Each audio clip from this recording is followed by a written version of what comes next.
You're definitely going to need your calculators for this one, Math Marbles, because we're going to calculate the volume of cylinders and cones. And I have my calculator ready as well.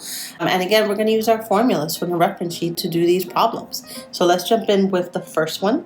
We're going to find the volume of the solid to the nearest cubic unit. So again, volume, and I'm going to go to my reference sheet to look this up. And we have volume is equal to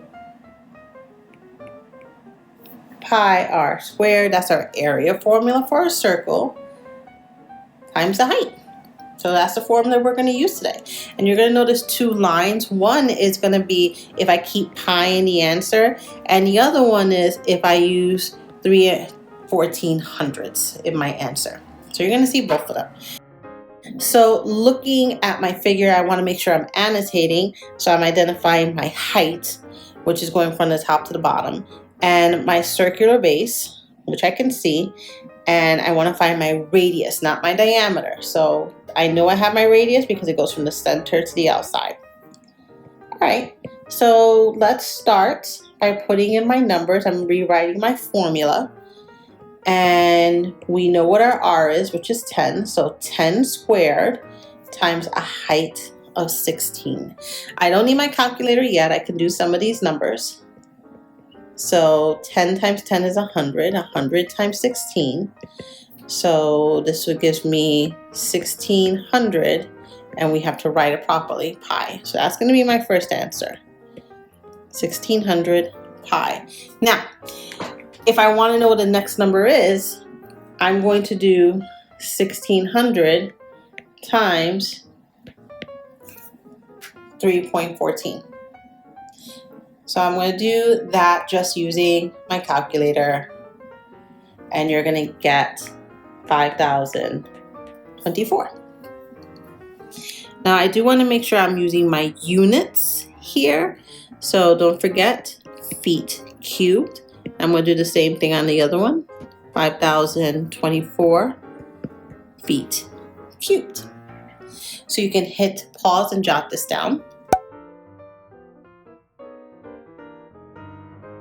And before I go to the next one, I will say that for some calculators, there is a pi button. I'm using my iPhone right now, and I don't have a pi button. But if you do, you could just literally type this in your calculator, and it's going to give you an answer that is very, very close to 5,024, since this is just a close approximation.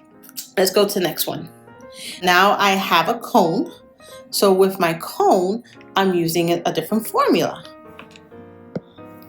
Volume is equal to 1/3 pi r squared times our height.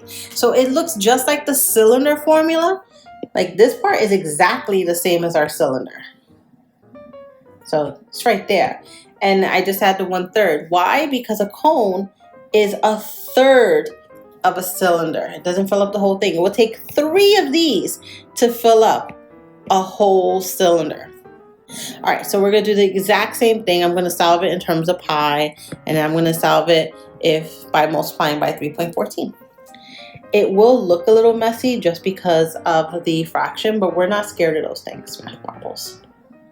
And we're going to multiply these numbers out. All right, we know what our radius is. Our radius is 4. We have our height. Our height is equal to 12. So volume is equal to 1/3 times pi times 4 squared times 12. Now, for convention, I'm going to put the pi just on the other end. So volume equals 1/3 times 4 times 4 is 16. So let's put 16/1 times 12/1 times pi. You might need your calculator to do 16 times 12. I know I did. And that will give you 192/3 times pi. And if you actually do 192 divided by 3, you're going to get 64. So 64 pi inches cubed. That's if I leave pi in the answer. So that's the first one. If you don't want pi in the answer, and sometimes they will ask you to go to to actually, not in terms of pi. So if they say leave in terms of pi, you can leave pi in the answer. If not, you may have to go the whole route. So I'm going to do 64 times 3 1400ths. And again, this is an approximation because pi isn't exactly 3.14. It's close, but it is not exactly that. So this is all an approximation. You're going to get 296 hundredths. So 296 hundredths inches cubed. So that is an approximation. So we can hit pause and also jot this one down into your notes. And I hope you're noticing just how clear all my notes really are in our work. This is the same thing you want to do in your models, Math Marbles. Make sure you're jotting down and showing every step of your work throughout. It just makes it easier. Even if you're using a calculator, it's going to be helpful in case you have an error somewhere, and you can always go back and reference. And it also helps for you to get feedback from either your teachers or your peers so that they can help evaluate and give you strong feedback so you're doing things consistently. That's it for today. Get some good practicing, and I will see you in the next lesson, Math Marbles.